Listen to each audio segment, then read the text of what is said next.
Good evening. We begin tonight with a rare look inside Anonymous. They're this shadowy and motley group of hackers and activists who answer to no one, drawn together by love of internet mischief. Well, now they're evolving into this movement of social change, a real driving force behind the Wall Street occupiers.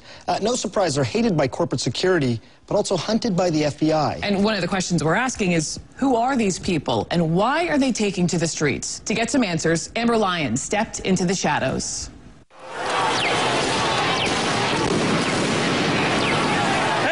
Back up. It's a dark and disturbing vision. A world where riot police attack with impunity. What happened? He got shot. Get back. Where democracy is corrupted by greed and dissent is crushed. That's how Anonymous sees America. And they say that's why they're fighting back. We are Legion. We do not forgive. We do not forget.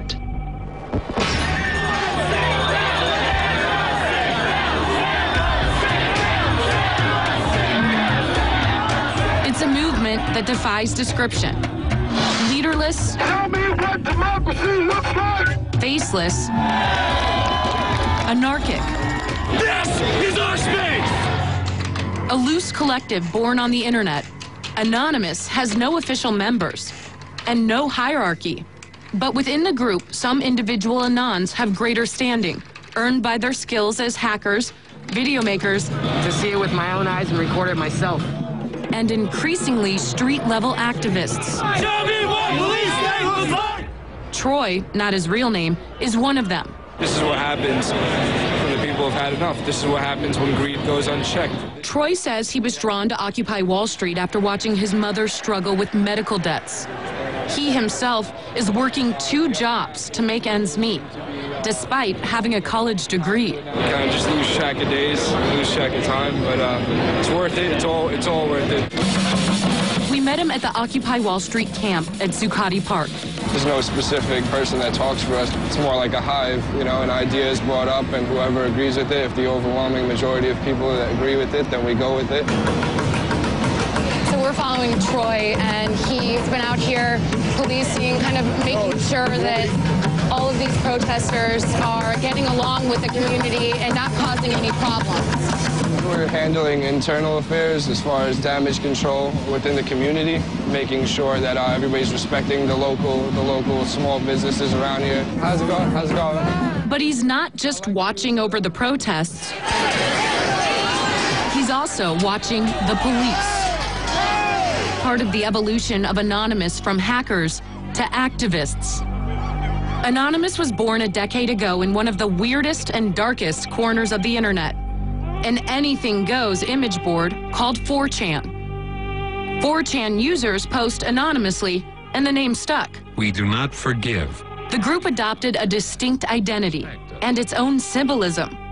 A mask taken from the movie V for Vendetta, a retelling of the story of the English rebel Guy Fawkes and his plot to blow up the House of Lords in 1605. Instead of gunpowder, Anonymous uses the internet. Anonymous attacks its targets by flooding and crashing corporate and government websites, or digging up and publicizing highly embarrassing information. It's called trolling. They troll targets out of genuine outrage, but also just for fun. LULZ, it's a kind of pluralization and bastardization of laugh out loud.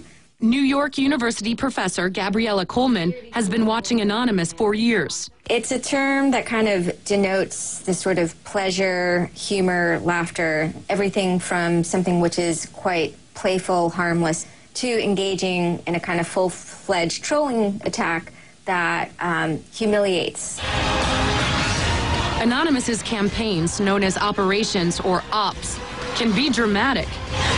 In late 2010, a distributed denial of service attack took down the website of PayPal after the company cut off support for the online whistleblower site WikiLeaks. PayPal continues to withhold funds from WikiLeaks, a beacon of truth in these dark times. 16 Anons were arrested by the FBI, charged with conspiring to intentionally damage PayPal's computers. This is a message from Anonymous to the Bay Area Rapid Transit System, BART. This summer, Anonymous attacked the San Francisco area's public transportation system, BART. BART had cut cell service within the transit system as a way of disrupting anti-police brutality protests. Anonymous's reaction was devastating and vicious. We will not issue any more warnings. Op BART included the release of a naked photo of a senior BART employee. Sometimes it kind of makes you laugh, sometimes it makes you cringe, sometimes it makes you laugh and cringe at the same time.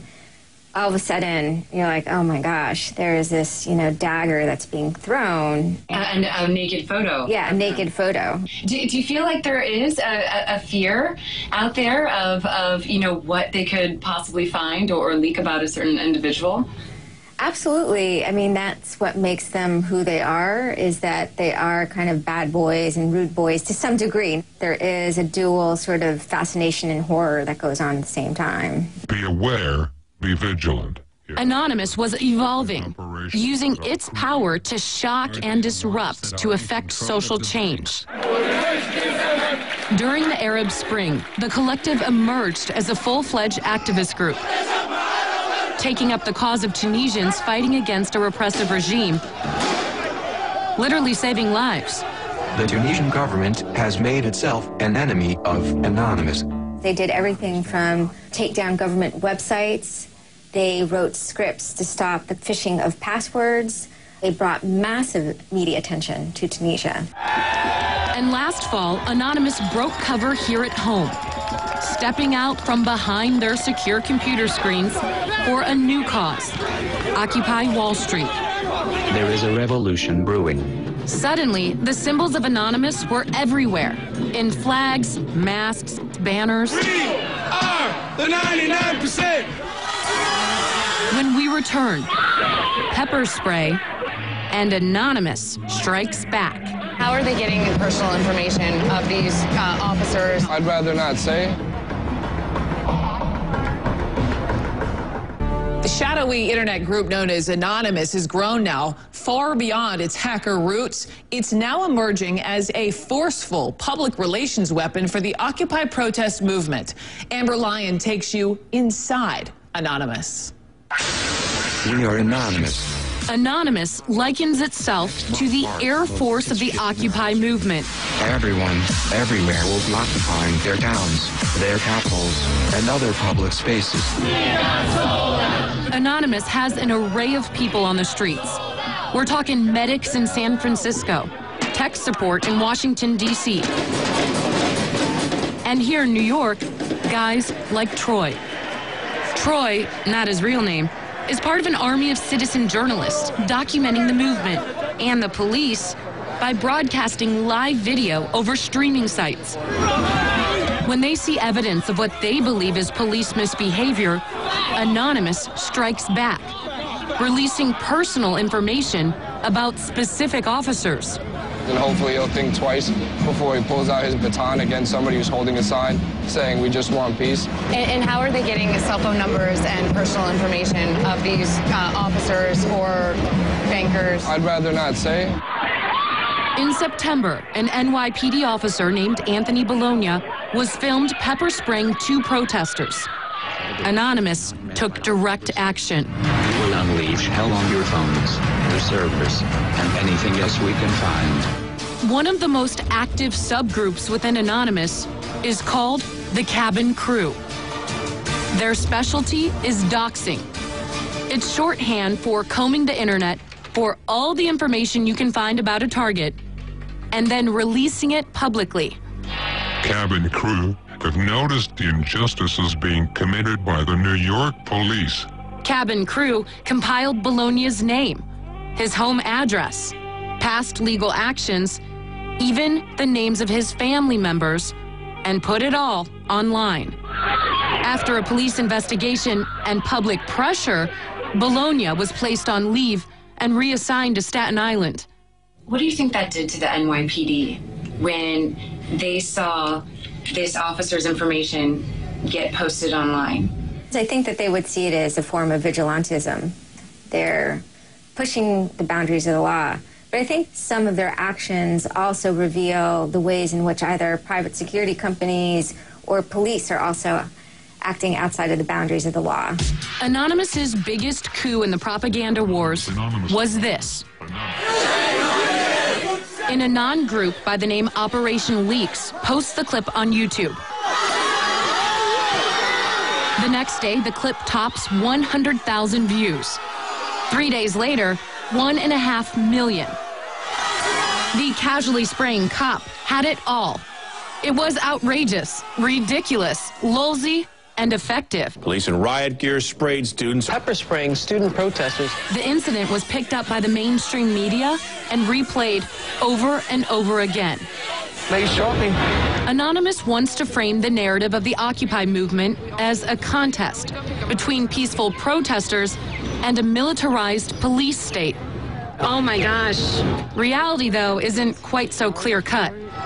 At Occupy Oakland, some protesters attacked the police with rocks and bottles.